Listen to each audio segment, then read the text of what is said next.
and welcome to our data quality session. And this is a joint session between the data readiness cluster and the information quality cluster. So I want to invite John, one of the co-chairs for the data quality cluster, to introduce himself as well. I am the chair for the data quality cluster.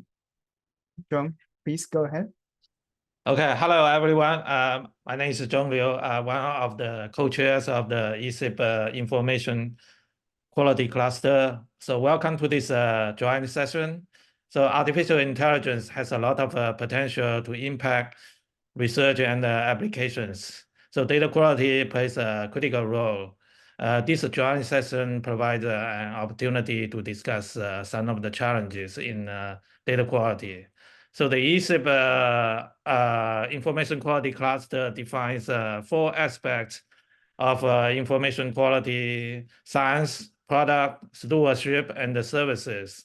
So our co-chair Rama will talk about these aspects shortly. I will put the information about our cluster in the chat. We have monthly teleconferences, and we look forward to your participation. That's all I have. Thank you. Right, thanks, John. And first, we just want to welcome everyone to this session. Really, the goal of this session is to focus on how can we develop the community common practice for the community to really providing the data quality information for the open environmental and geospatial data for the people who are using those data for the machine learning and AI application development processes. So in this session, we have 2 parts. The first part is really the invited presentation from 3 speakers with different perspectives. Manil, unfortunately, cannot join us live, so he has provided pre-recorded talk. We'll play that. Also, you can find the recording in the note document that is directly linked in the Kiko chat for this session. And we have Patrick from Allen Institute for AI will be talking about their application of Skylight, which is really exciting development using the day-night band data to identifying the illegal fishing activities. And we have Jenny Clark from the NCs to talk about the automated data quality checking at the Arctic Data Center. After that, we're going to get into the breakout discussions about some guided questions that we will have people to take notes in those sessions. And before that, we get into a discussion, we have 2 brief stage setting to talk about the developments at the information quality cluster about their 4 aspects of the information quality, or 5 dimensions of the information quality, and the AI readiness checklist that the data readiness cluster developed over the past year. So great to see people putting their information in, that's great. And so that is the whole agenda. And I also want to first thank Annie and Jian for supporting this session. I always forgot to do that at the end of the session, or sometimes we run out of time. So make sure to thank them first at this round. And without further ado, I'm going to start to sharing the presentation from Manil first, and so we can get the session started. Hello, everyone.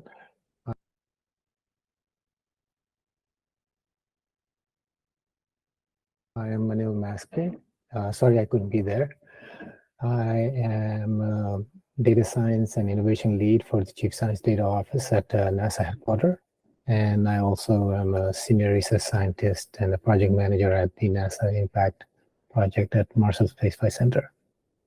So today I would like to talk a little bit about the role of data for foundation models. It's not exactly the most exciting thing in terms of foundation models, but one that is very important. So this is what I hope to do today, touch on these 4 different areas. Let's get started. Just a quick background on foundation model. These are large-scale neural networks trained on extensive and unlabeled data sets that are adaptable to perform various tasks and transfer the knowledge that it has learned from the data across different scenarios. That is because it has seen so much of the data and information that it has a broad understanding of many topics and can perform a variety of tasks. And that's the beauty of foundation models. So the key point about these models is that they are not built from scratch for each new task. Instead, you start with this big general purpose model and then fine tune it or adjust it slightly for a specific task. This is much faster and often more effective than building a new AI model from scratch for every single task. So over the past 6-7 years, there has been quite a few models that have been developed based on something called the transformer architecture, which was published in 2017. And ever since then, the language model has picked up and ran with it. You can't get by without a month without hearing about the new language model. Right? And this is the evolution of language models. On the vision side, it's lagging about 3 years or so in terms of catching up with the language model. But even then, in the vision side, you've seen quite a few models lately. So what is its relevance to NASA science? This is a workshop that we conducted in 2020. And two main things came out of that meeting. One is the lack of large training data sets. And the second is the generalization of these models across space and time, which is inherent to Earth science data sets. So we wanted to see whether foundation models with science data is able to address these two challenges. So we started working on foundation model in collaboration mainly with IBM Research in terms of their expertise and computational resources. And we picked the HLS datasets. HLS datasets because it serves as an excellent foundation for geospatial foundation model, given that it is the second most utilized dataset from NASA's Earth Science Archives. And it's also been used in various different applications. As you can see, this is a collaborative effort with multiple universities, other agencies, and so on.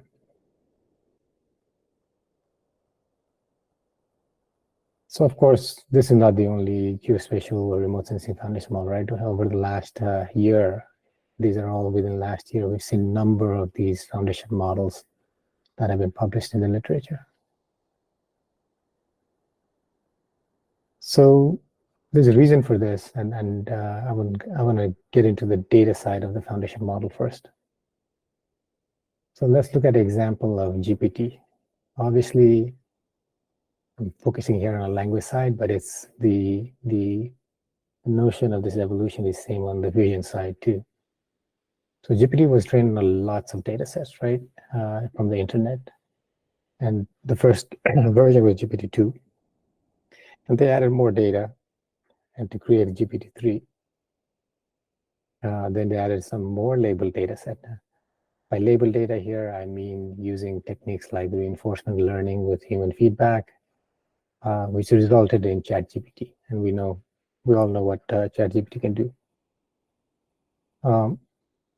You can also customize the ChatGPT to create your own GPT, right? And that's the power of it. And you don't need a lot of data to do that. So the key here is that the model and architecture haven't really changed. It's the data that has fueled the advancements and applications. Now, let's look at it from the foundation model in general. Maybe this is more in line with foundation model with science data. So you start with science data. You need to do some pre-processing. This may involve subsetting, sampling, some cleaning, maybe defining course set, and so on. Then you train with customized transformer network, usually in a cluster of GPUs, to create this foundation model. Once you have a foundation model, then you can use it in a number of different ways, right? So one way is to use as a zero-shot learning, which is basically asking the model to generate output of task it has not been trained on explicitly. So in ChatGPT example, the model relies on the ability to understand relationship between words and concepts without being specifically trained on labeled data. An example will be writing a poem in certain style. Another way to use it is in the few-shot learning, where the goal is to enable the model to learn from a very few examples, right? We're talking about like 10 or 20 examples, and to generalize from those examples to new tasks. This is basically a prompt engineering technique that involves training a model with examples. And finally, you can also fine-tune the model, which is a little bit more involved, but it's an approach to transfer learning in which the weights of the pre-trained foundation model are trained on a new data.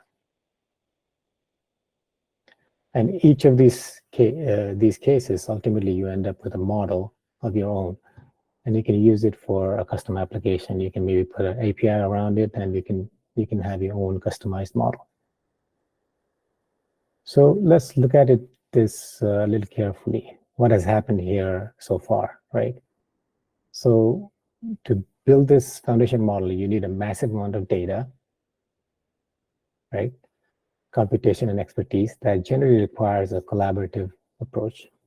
However, once you have the model, any individual can build a custom AI model rather easily and much faster than building a custom model from scratch.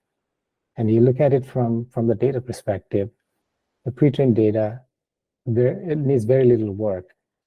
And the label data for custom model development using the foundation model is substantially less, right? So we did a study with the HLS foundation model, and it showed that for one of the downstream tasks, we were able to get the same level of accuracy as by using 87% less labeled data sets. So that tells you the amount of cost savings, amount of time savings in terms of developing a new custom model. So going back to the workshop report, the HLS foundation model showed us that FMs can address these data-specific challenges. Of course, there are few things that we do need to consider when selecting and designing the data for pre-training a foundation model, especially the ones for science, right? It's proven that more data leads to more accurate models. There is a really good paper on this. Of course, foundation models also rely heavily on the quality and diversity of the data.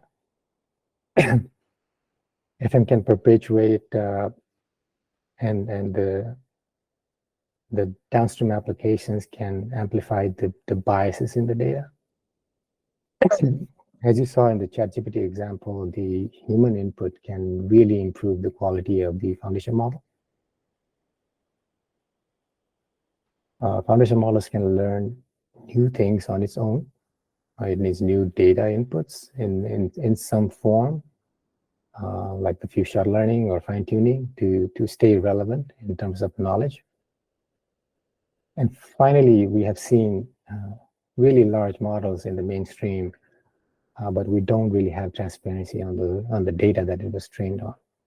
But in case of science, it would not be the case, right? Because we know it's trained on open data that are high quality, that are validated by science teams and so on. So I want to talk about data-centric AI, but I do want to show you a very quick demo in terms of what I was talking in terms of saving the time to develop your own model and the amount of data now it's required. All right, so hopefully you can see this Colab, right? So what I'm trying to do here is take a use case from our operational settings, right? I'm trying to use a GPT-3. This is my API key. So what I'm trying to do here is I'm loading the CMR, which is NASA's Common Metadata Repository. I'm loading here a set of descriptions for a data set. and their assigned keyword, right? So this basically does that part. Clear this output. So what I'm trying to do here is a zero-shot learning, basically, right? Let me set up this using this functions. So what I'm trying to do here is basically design a prompt so that I can give it a description and ask it to predict the science keywords. And I'm going to compare against the true labels.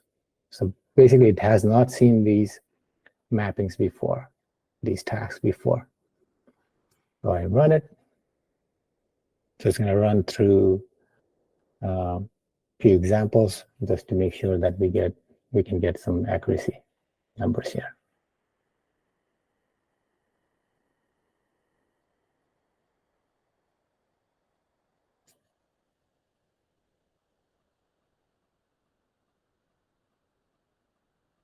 Just taking a little bit of time.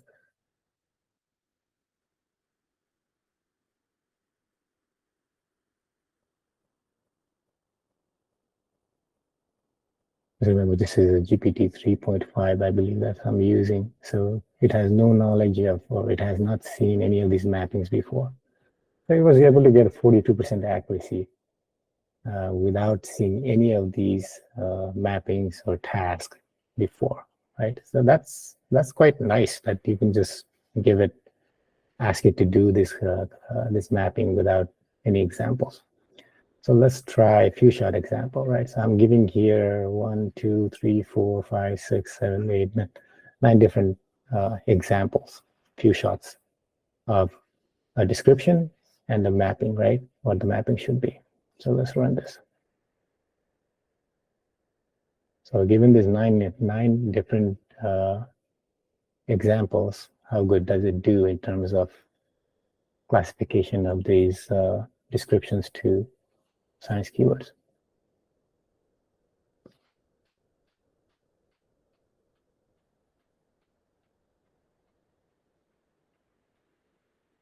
You probably didn't expect me to do some coding, but to show the practical implications, I just thought it would be better to just show you the code.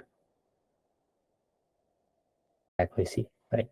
So that's the value of small data now. We're beginning to see with this pre-trained model. So let me go back to my slides again.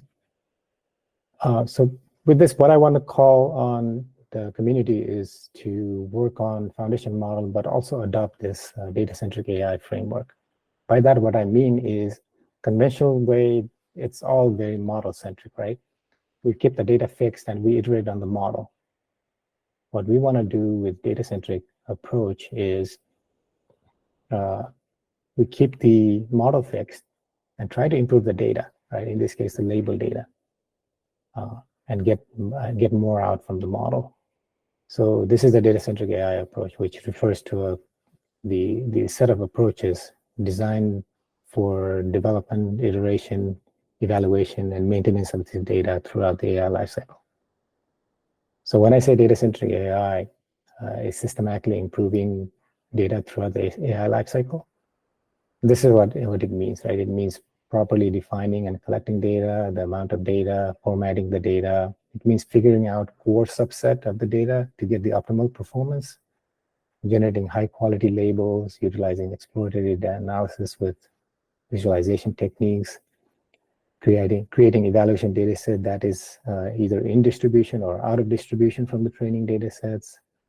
In the training phase, the scheming of the data set may include augmentation, active learning component, identifying edge cases. And you also consider the deployment part, right, which involves ongoing model auditing, monitoring, and continuously fine-tuning of prompts, right, to achieve specific results. So what is good data in the context of data-centric AI, right? It means that you have to consider these different facets, right? Diverse coverage, consistency, data volume needs to be optimal. Just because you have bigger data doesn't mean it's good data. It needs to be ethical, of course. I do want to get to this one unscientific experiment I did a few months ago. I did a data-centric AI search within Google Scholar, and there's quite a bit of uptick within the community last couple of years.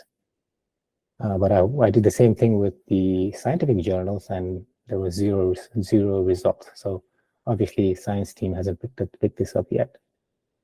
So here are some of the community effort that I have been part of. I've been involved in and led some of these activities within data-centric AI.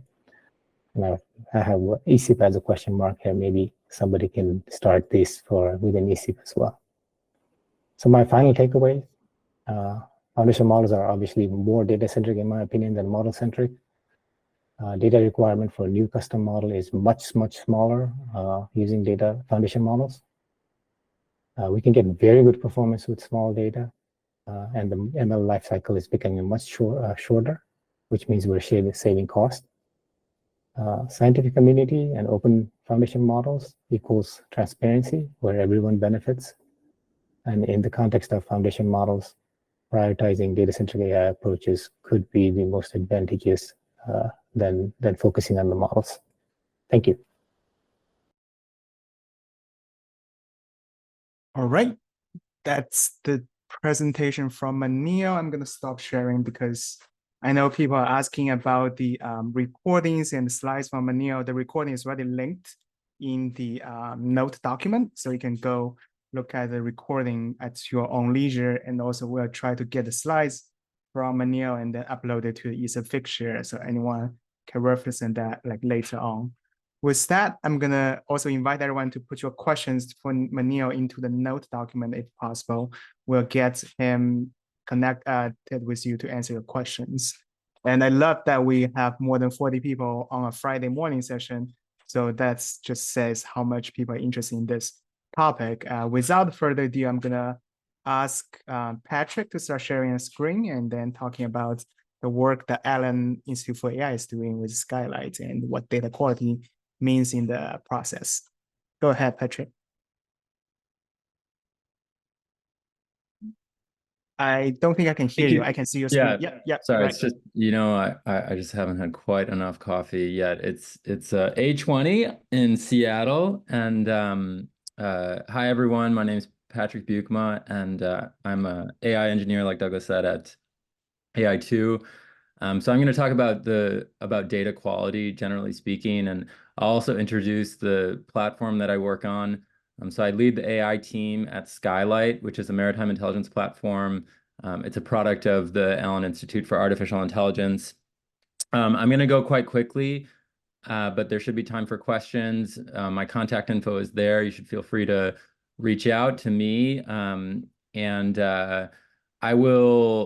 I believe I can share these slides. I'm just going to double check with our legal department to make sure, but shouldn't be an issue. So expect a link to the slides, which Douglas can share. So thank you to ESIP and thank you to Douglas for the invitation to speak. I'm quite excited about this topic. I think it's critical for building high performance AI. And I'll get started. So, like I said, I work on Skylight. Skylight is a maritime intelligence platform for improving maritime transparency to protect our oceans. So we provide this platform for free to users worldwide. Most of our users are under-resourced coastal state governments without AI teams.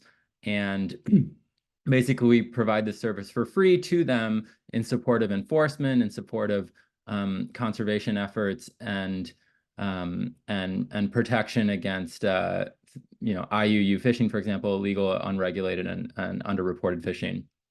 This is a quick outline of the talk. So what should high quality data even mean? I think that's frankly an open question. I think Manil made some excellent points with respect to leveraging low volumes of data with foundation models. I think we should ask ourselves, really, what does it even mean to have high quality data in the first place? I'll talk about how we use AI in Skylight. So we use AI quite extensively throughout our platform to power all kinds of different models. They all run in real time at global scale with very high uptime and high reliability. I'll provide some examples of image artifacts, which I think come up when we talk about, you know, what high quality data means, and especially in the context of geospatial data and satellite imagery. I'll briefly touch on strategies for ensuring high quality data in your own AI training pipelines and recommendations for building high quality data pipelines. I'll just comment really quickly that this is obviously going to be very quick. I don't expect to, you know, get into all these topics in depth. Like I said, feel free to reach out. I hope we can continue this conversation because I think it's quite critical. Okay, so what should high quality data even mean? Well, generally speaking, if you come from academia, I came from academia, you know, a lot of times we deal with offline data, that is data that's been heavily pre-processed. You can think of like ImageNet or the data sets that were used for big ML competitions like COCO. A lot of times these data are super clean, right? They've been heavily pre-processed. They're all, you know, massaged and generally speaking, perfect from the perspective of amenable to training and inference with AI. And that is generally speaking the vast majority of what ML practitioners train on. And I would argue that's true in both industry and academia. I've worked in both, and now I'm at a nonprofit. And generally speaking, if you train on these offline data sources, you can get great results, right? And you can get best paper awards and citations, maybe promotion, tenure, whatever. In the real, you know, when you translate that model, when you start to run that model in an online setting with all of the nuances and the messiness and you know, some of the real problems that can occur in an online setting in a production environment, your model is not going to perform anywhere close to as good, right? The model is not going to be, it might not even be good enough to pass muster and make its way into production. And so users will see no practical benefit, right? And we know that most ML models are just literally never deployed, right? They never see the light of day. Users are never going to see them. That's true in both industry and academia. And this is one of the major reasons why. Like I said, AI is heavily used throughout Skylight, and I want to just communicate how many different models we're serving. So we have a variety of computer vision models for vessel detection with publicly available satellite imagery from both NASA and the European Space Agency. So Douglas commented on VIIRS. We also serve vessel detections in Sentinel-1, that's synthetic aperture radar, and Sentinel-2, that's optical imagery. All of these, and these are vision transformers, by the way. Maniel commented that, you know, vision transformers have kind of become the state of the art, and we found the best performance, usually speaking, from vision transformers, although we also have bespoke computer vision models that are heavily customized, custom architectures. So that's a bunch of vessel detection and publicly available satellite imagery. And again, all of these run in global scale at real time. Separately from that, we have a whole different class of machine learning models that run on AIS GPS sequences. These are mostly transformer based. These are sort of more in an R&D phase. And these are basically seek to class, where we identify phishing and transshipment events from sequences of GPS. So these models have to run at global scale in real time. And importantly, we want to have extremely high uptime. So we inference 10 million square kilometers a day. That's roughly speaking 700 gigabytes of imagery per day that we're inferencing. We need to operate at global scale because we have users all over the world, and users depend on us to protect their oceans. So if our service goes down, for example, if we have, you know, artifacts in the data and we can't actually inference that data, or we have image artifacts that are causing, you know, decreases in precision or false positives or whatever it is, that's a huge problem. So we need to basically be on all the time, and we need to have high precision all the time. And because we're inferencing new data that is in the online setting where, you know, we haven't actually seen it, obviously, it's really critical that we, you know, understand and build models that can maintain high precision even on out of sample data. I just noticed there are some questions here. I'll probably just save time for questions at the end because it'll be easier to see with the windows and everything. Skylight leverages a whole bunch of different data sources. So like I said, we take satellite imagery, or we get publicly available satellite imagery from European Space Agency and from NASA, and we're constantly adding to data sources to inference more and more imagery across more and more satellites.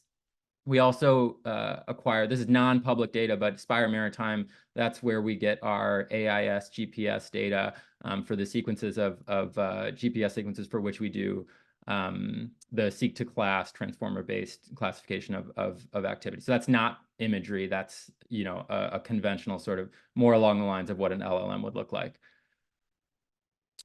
I want to very quickly again touch on what high quality data means for us. And I just want to again emphasize the fact that it shouldn't be thought of as this like perfect sort of pristine pre-processed diamond. You really want to think about high quality data in the context of this like very rough sort of unpolished stone with all of the nuances and all of the the problems associated with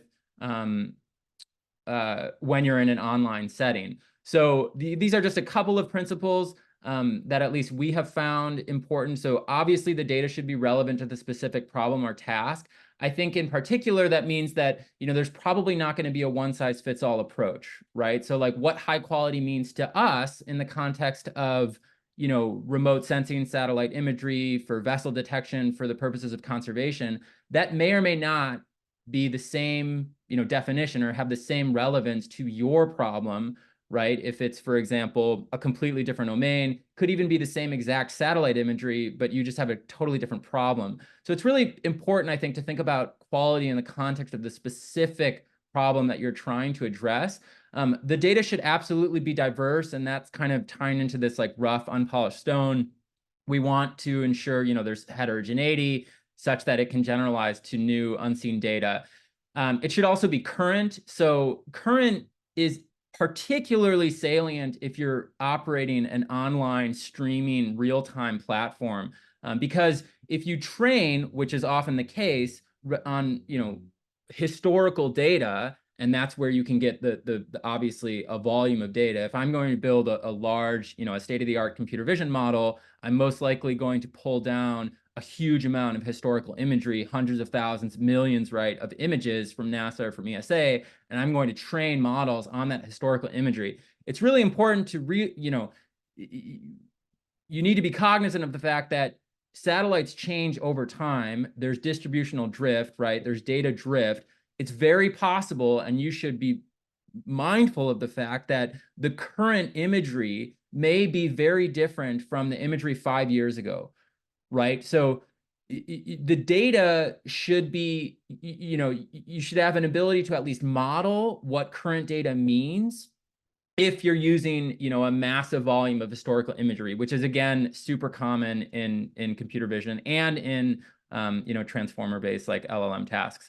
I also think, or at least for us, we found that if we're doing supervised learning, which a lot of our examples, a lot of our a lot of our models are trained by supervised learning, we use experts. We don't use like Mechanical Turk or anything like that. We hire and train maritime intelligence experts. These are like captains in navies that are very used to looking at this type of imagery. They understand the domain, and obviously they're going to be way more expensive than non-experts, but we found this is especially critical if you're going to build a high quality data set.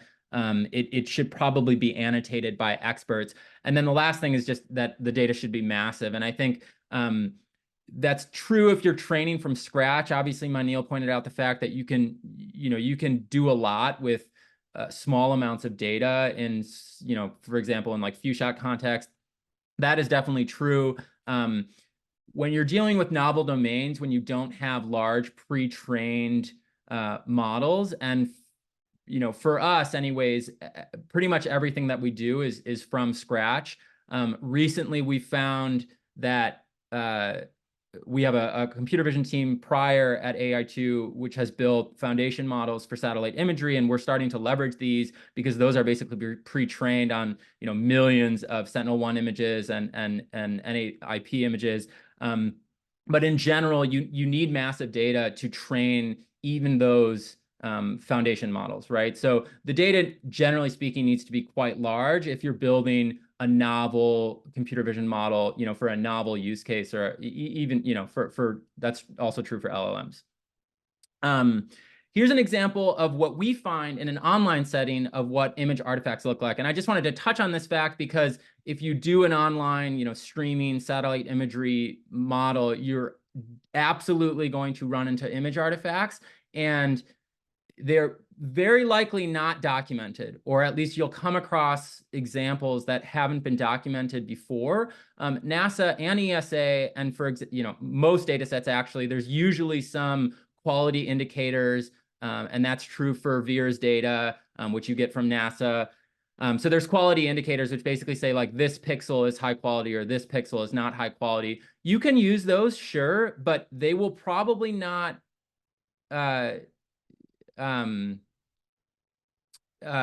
be sufficient for all of the possible use cases. You are very likely going to run into artifacts that you've never seen before, and that was true for us. So I'm showing just a couple examples here. So these low gain image artifacts, if you're familiar with our satellite imagery, this might look familiar to you, but basically there's some low gain artifacts on the right. Those were picked up by NASA's automated algorithms. These clusters of bright pixels on the border on the left, those were not. And these were confused for vessels because this imagery is 750 meters per pixel, so it's pretty low resolution. We're running computer vision models over these. We hadn't seen those image artifacts in our training data. And so when in an online setting, when all of a sudden we started to see these images, we were getting, lines of vessels along the right side of the frame, which looked weird. And so when we looked into it, it turns out that there was this image artifact. The point is that image artifacts are going to be very common in real world data. And at a minimum, you're going to need to automatically identify those. The other technique that we found very useful, very helpful to us, is to leverage supervision to automatically retrain models sort of on the fly. And that's what we've done for VIIRS. So VIIRS is the day-night band. This is vessel detection in this day-night band satellite imagery. What we've done is we have our unsupervised model, which does the vessel detection and cloud illumination, but all the sort of kernels that we need to detect any source of light in the image. And then we have a supervised CNN, and this is trained on human-level feedback, where basically in an online setting, humans can say, okay, that model was wrong, that model, this prediction was wrong, this prediction was right. And then we train on those labels to continuously improve the model over time. So if we encounter new artifacts, we have a seamless strategy of basically, ensuring that we don't make the same mistake twice. So over time, the model will get better and better and better. We'll encounter more and more artifacts, but they'll be automatically, they'll be labeled by humans. And so this is a strategy that we found very effective. It's a fairly common strategy in an online streaming for an online AI platform, and we found great use for that. I know we're sort of running low on time, so I'm just going to really quickly breeze through these last couple of slides, and then I'll hopefully have some time for questions. But like I said, there's no one-size-fits-all for determining if a given data set is high quality. You need to evaluate the data in the context of the specific application, and ideally with online tests in a staging environment. So before we ship a model, after we've built that model in the R&D phase, we move that model into a staging environment, a demo environment, where it basically mimics the, what a customer or what a user would experience. And so we're going to be seeing the model perform on out-of-sample data in an online setting, and we're going to evaluate that model for extensive periods, right? For months, until we are very confident that the model is basically, at or exceeding human-level performance, or it's providing, it's clearly providing significant value to our users. So it still makes mistakes, but we're comfortable with the mistakes that it's making. Obviously, no model is going to be perfect. I'm not claiming that our models are perfect.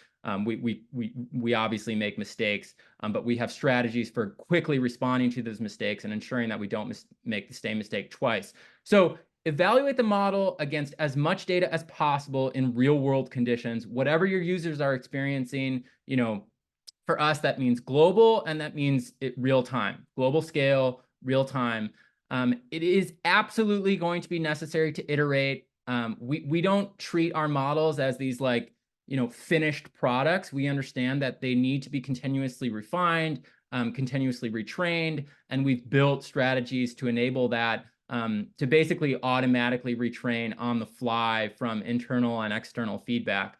As I mentioned, most imagery data sets, especially from NASA and ESA, those include quality information. If you're an ML practitioner, you should consider these basically insufficient. Of course, for any real-world case, you should expect undocumented, unhandled artifacts and poor quality imagery. That doesn't mean that it's, not a good data set. It just means that that the real world it doesn't have super clean data, right? That's just how it goes.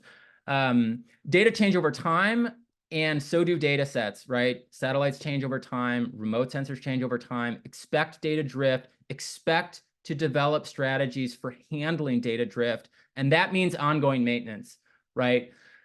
And again, I've said this quite a few times now, but there is no one-size-fits-all approach. Unfortunately, to determine if a given data set is high quality, you really need to evaluate the data in the context of a specific application. So just remember that high-quality data is not diamond-like. Data is high quality if it correctly represents the real-world construct to which it refers, and that means messy data. So thanks to a bunch of our funders here, NASA ESA, NASA ESA for the data, AI2, some of our partners here, the Defense Innovation Unit for funding, and I'll close with our contact info and stop there. Great. Thanks, Patrick. That's really insightful and exciting discussion in the slides. And given the time, we maybe have time for one quick question before we move to Janet. Janet, can you start sharing the screen while we are addressing the questions? So, okay, one of the questions from Stefan is any further details on noise identified to be as from the South Antarctic anomaly have seen random events, not just over the Southern Atlantic anomaly. How do you attribute the noise source? Yeah, great question. Thank you for the question. So the question is, in general, we know that the South Atlantic anomaly contributes to a lot of noise artifacts and satellite imagery when the satellites are passing over that area in the South Atlantic. The South Atlantic anomaly is a huge area, just to be clear. So, it covers most of South America and a bunch of the South Pacific and the South Atlantic. So yes, we do handle that, or we do our best to handle it, I should say. In the case of VIIRS, it shows up as basically like very bright pixels. They're extremely bright, something on the order of like 1,000 nanowatts in that specific data set. And so it's relatively easy for us to filter that out, at least within the South Atlantic anomaly. As you pointed out, that's not the only place you see random events. There's artifacts all over the place.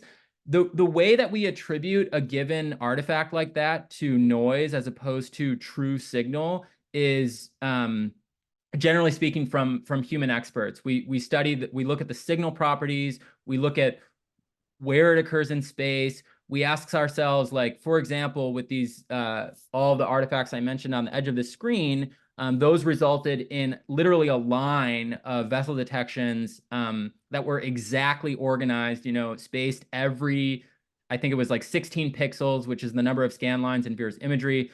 It is very unusual in the wild, in the real world, to encounter a fleet that is exactly organized, that puts a vessel every 16 pixels, whatever that is, times 750 meters per pixel.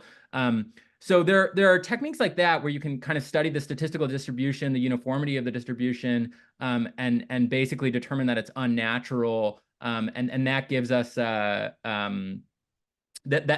is how we address that specific artifact. But I'll stop there. Obviously, reach out if you would like. If you have any questions, it's patrickb@lnai.org. And like I said, I'll do my best to share the slides quickly. Thank you so much. Thanks, Patrick. And now we're moving on, and I think we have more time in the discussion in the breakouts if we want to continue the conversation. Now we will have Janet, who is the senior research software engineer with NCEAS, talking about data quality checking at the Arctic Data Center. Go ahead.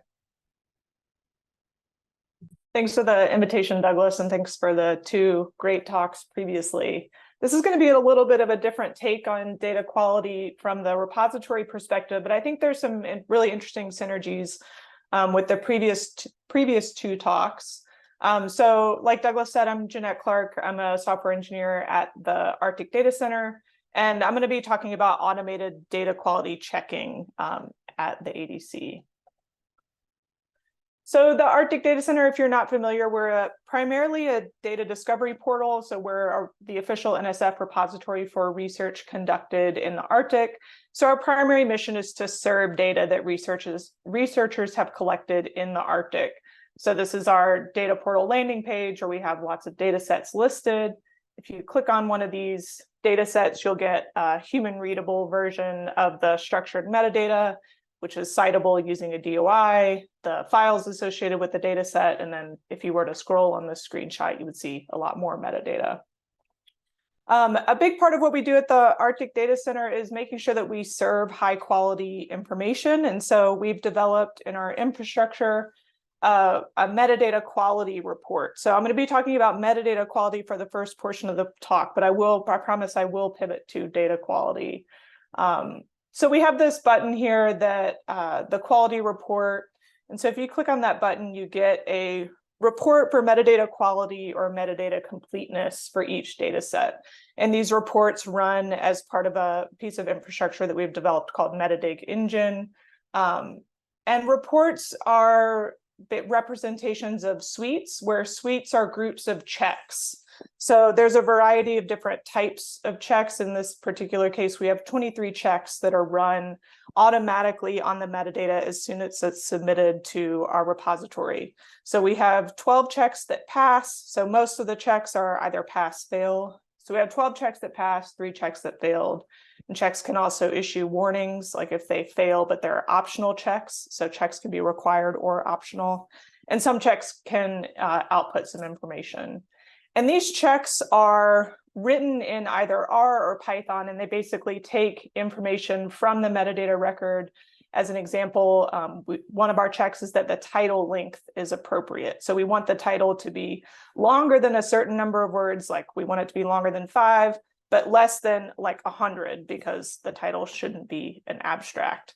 So one of the checks is that the title length is appropriate. So we have a little snippet of our code that gets run that extracts the title from the structured metadata and checks to see how many words in it are in it. Other checks might be that the units are defined for all variables, things like that. And so with these checks, we're able to calculate scores for the metadata quality based on how many checks pass or fail. So I'm not going to belabor this slide too much, but with lots of different checks that have a binary option, we can pass this through a simple little formula where we can get an overall score either for the suite as a whole or for divisions within the suite. So this is an example looking at FAIR checks, where we're able to evaluate metadata completeness along a continuum. And this, being able to get a score, allows us to do some interesting meta-analysis on our repository. So this is an assessment of the average FAIR score for all of the Arctic Data Center data sets from 2010 to present. And so this looks at sort of a state of the repository across all 4 FAIR categories over this time period. And so we're able to see, how metadata quality on average has improved, which is good. And so this is, and now I'm finally pivoting to data quality.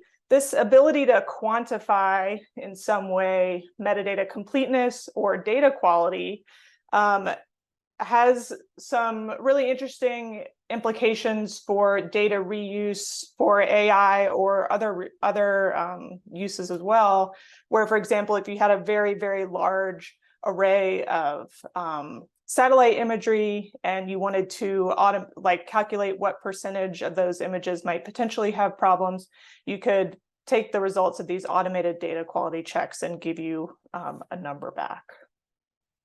And so just as a quick nod to AI, even though I'm not an AI researcher, we do have some AI research projects happening at the Arctic Data Center or in partnership with the Arctic Data Center. This is the Permafrost Discovery Gateway project, which is machine learning on petabyte scale imagery.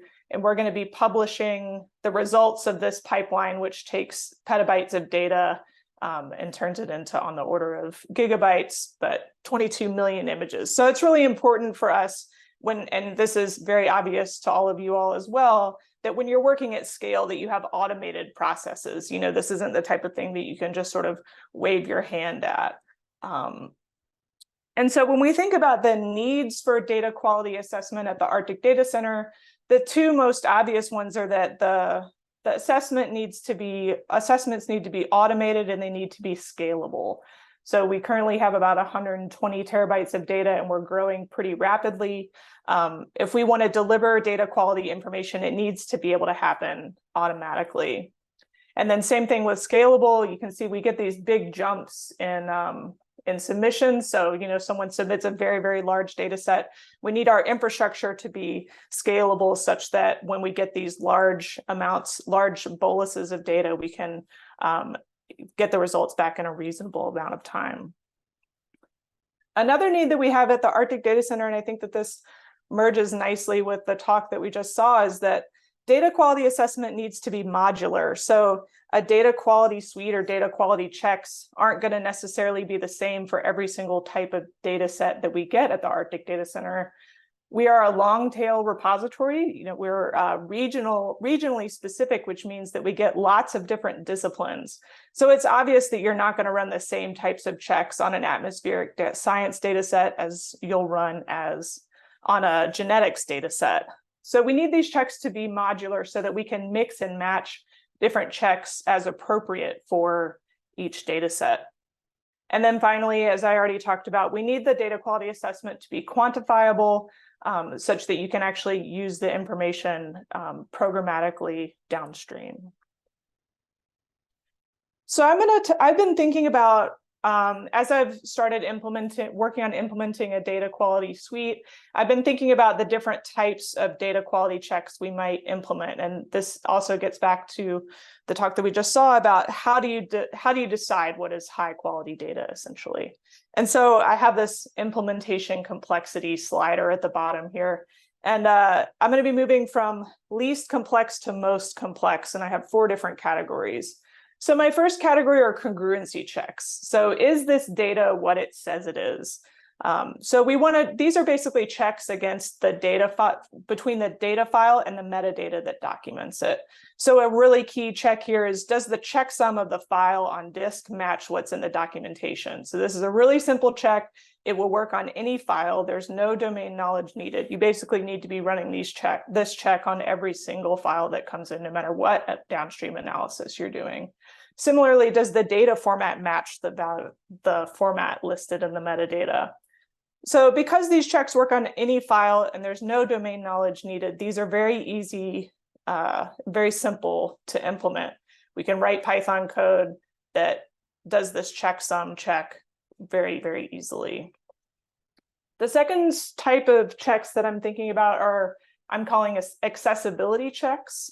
So can this file be accessed and read correctly? And this is more than just, access rules. These are things like, if it's a text formatted file, is it valid according to its subtype? So making sure that JSON files are well formed. Similarly, are the characters in text files valid within the declared character encoding? So are there any character gremlins in there?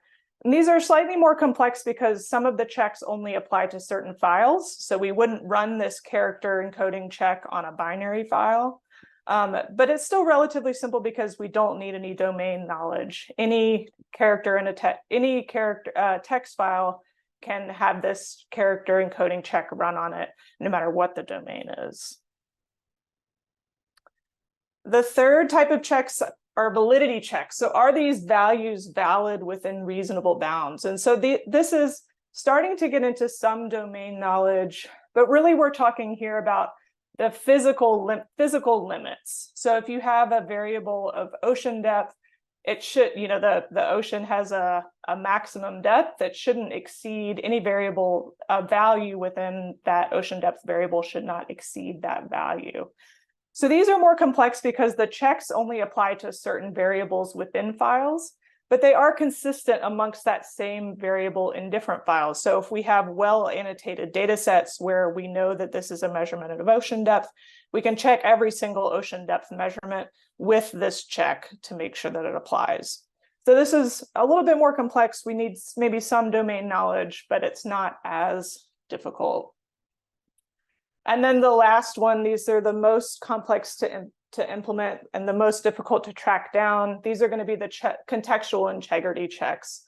Does this value make sense given the other values? So one example might be air temperature is contextually valid. So just pulling something out of thin air as an example, you wouldn't expect air temperatures to change more than a certain rate between measurements.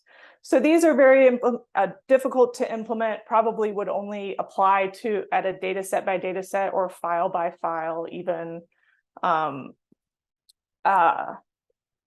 scale. And so these checks would only apply to some variables within files and might not be valid for the same variable in other files.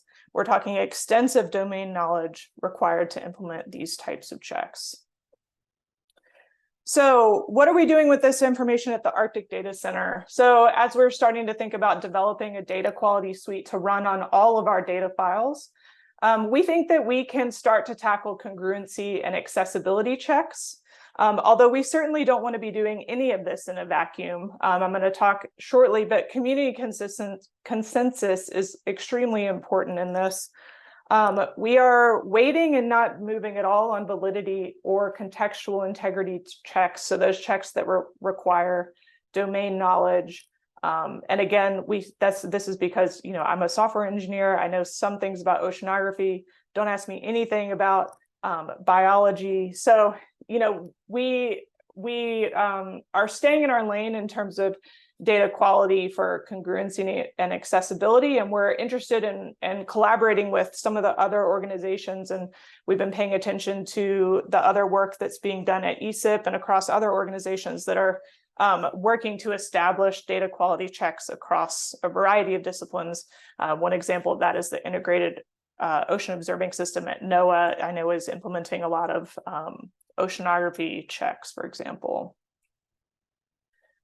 And so we recognize that having community consensus amongst checks is going to be extremely important because we become what we measure. So here's an example slide showing the difference between, so this is 23 checks run in our FAIR suite versus 52 checks. So in this case, the scores actually went down the more checks that you added. But you can envision, you know, if you could toss yourself a bunch of softball checks that you know that you're going to pass and end up with high scores. So you would become what you measure, and really the measurement is you know, you're not going to be able to make apples to apples comparisons with other suites or things like that. But this does give you sort of a baseline to look at. But again, community consensus is going to be super important. And then finally, I want to end on this note. So the atomizing checks and suites is also going to be super important. This gets back to that idea that you can't necessarily run the same check on every single data set. And also there's a lot of us out here thinking about this project, this type of thing. And so to the degree that we can atomize checks outside of the systems in which they're run, so we have this like a check file that contains an identifier and some code, we can aggregate those into suites. You can run this type of structured check information across a variety of different systems. Like you could run it in our Java system, you could run it in Python notebooks, you could run it in a series of Docker containers. So I really am excited about the possibility of atomizing checks and suites such that everyone can mix and match different checks that have been written as appropriate for their particular data quality needs. And I'm going to end with a working group question mark. You know, it'd really be great to see some more work being done at ESIP to, you know, develop checks as a community. This is what we did to develop the FAIR suite back in summer of 2019. Okay, and I'm going to stop now because I'm way over. Thanks, everyone.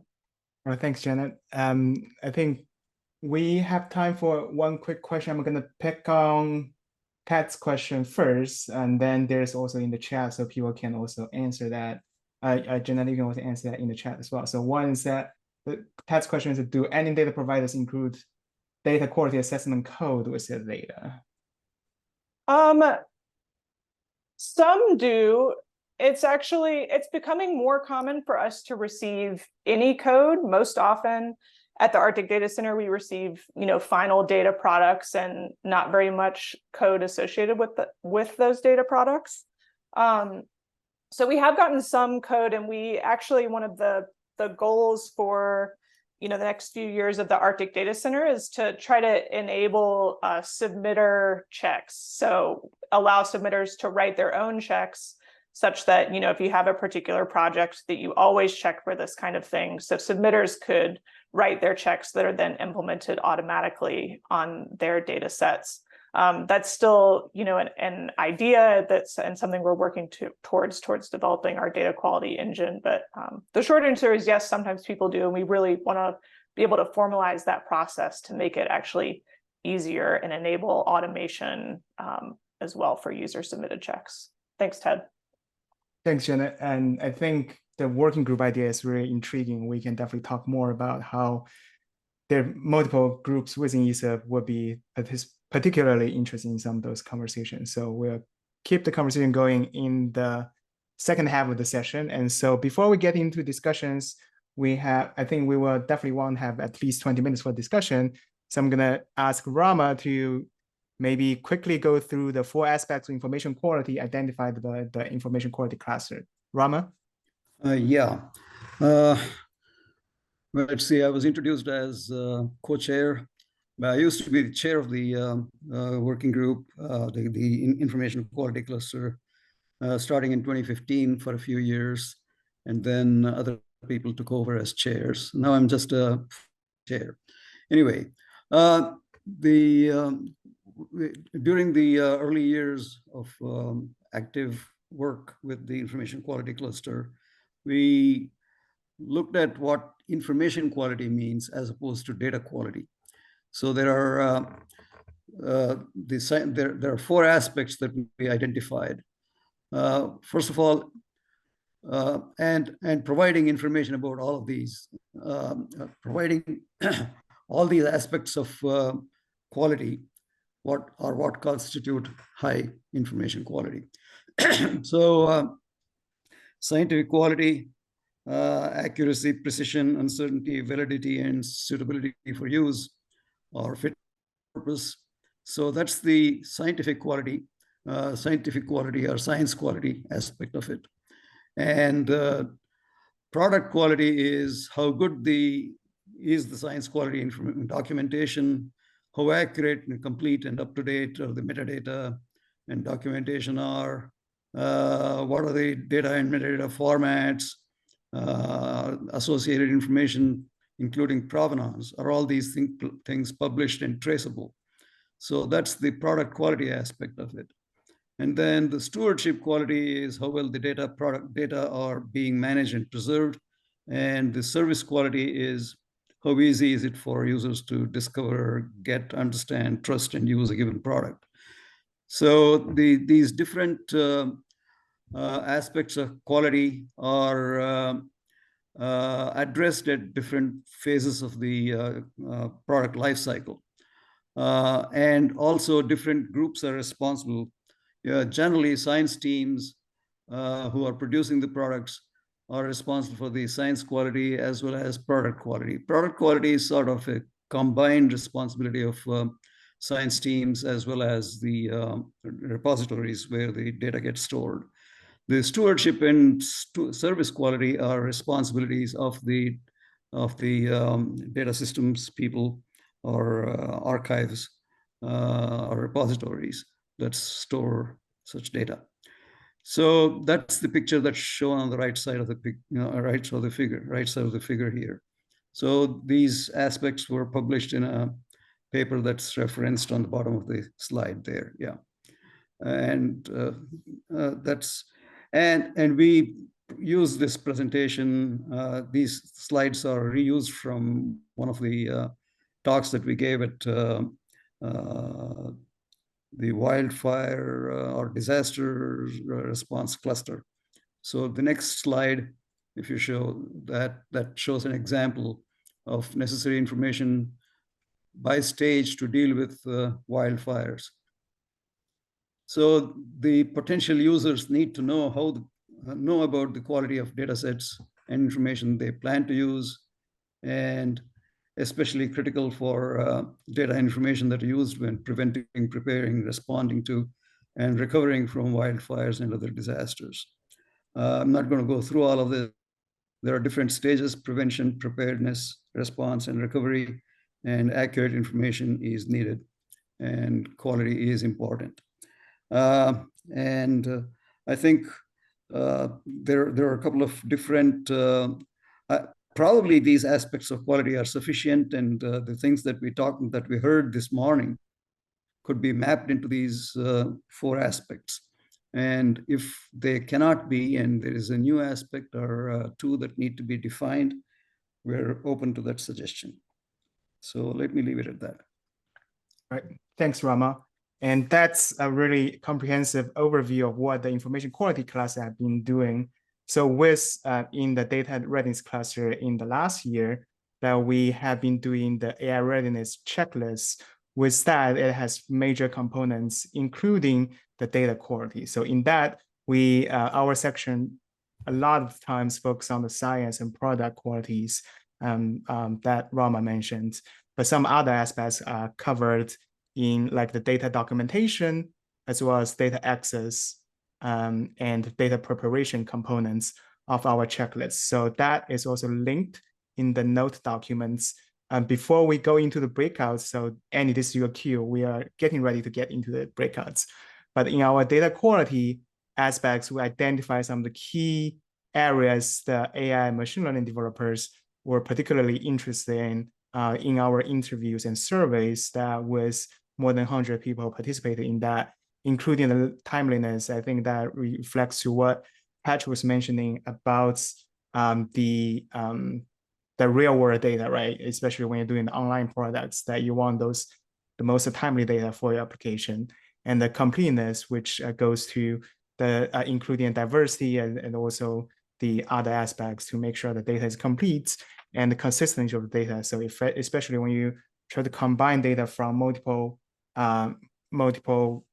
sources, you want to make sure those data are consistent, that when you're feeding them into the specific developments, and the bias or the and uncertainty are the other aspects of the data quality people are really interested in that.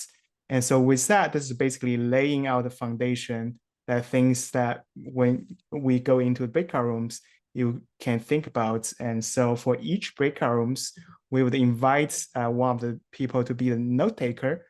And so that there's a share the drive. I know people are now dropping it like dropping out of the session, but we, even if you just want to be fly on the wall to listen to some of the conversations, we encourage you to do that. Annie, maybe we can do, so we have 30 some people, let's do 4 breakout room. Let's do 3. I know people are still dropping, so randomly assign people into 3. Yeah, okay. 3. Would you like me to open them now? Yes, please. Okie dokie. And we will come back at 28, so 2 minutes before the end of the session. Okay, perfect. Okay, I will go ahead and open them right now. Thank you. Thanks, everyone. Annie, I assume all the people in the breakout rooms are back. You bet. Okay. Great. Rob, I think there's echoing from your end. Yeah, I'm sorry about that. No worries. So thanks for everyone for engaging in the discussion, and we're going to try to come through the notes for the breakout room sessions. So just to wrap up, and I think at the end of the note document, we put in the link to join information quality cluster as well as data readiness cluster. So join the mailing list, you'll get the most recent information about what's upcoming for each clusters. And I think there's a lot of interest in data quality, and maybe we should take up on Jenna's suggestion, coming up with a working group or a focus group working on data quality together, and then coming up with a common practice for the community. That's the whole goal of this session. And we will send out follow-up email through the sketch, because for people who join the session, it's included in the sketch, and with some summary of the discussion and what we want to do in the next 6 months. So everyone can come to Asheville, which is the background picture I have right now is the mountains of Blue Ridge. So see everyone in July in person if you're interested in joining us there. With that, thanks to Annie and Jean Yi again for supporting this session. Thanks, Thanks, Douglas. everyone. And reminder, we have a coffee break in 15 minutes. You could find the link in Kiko chat. Thanks, Joan, and thanks, Janet and Patrick. Thanks, Doc. Thanks, Right. everyone. Yep. Nice job, Bye. session organizers. All right, I'm going to go ahead and end it. Right, bye. Mhm.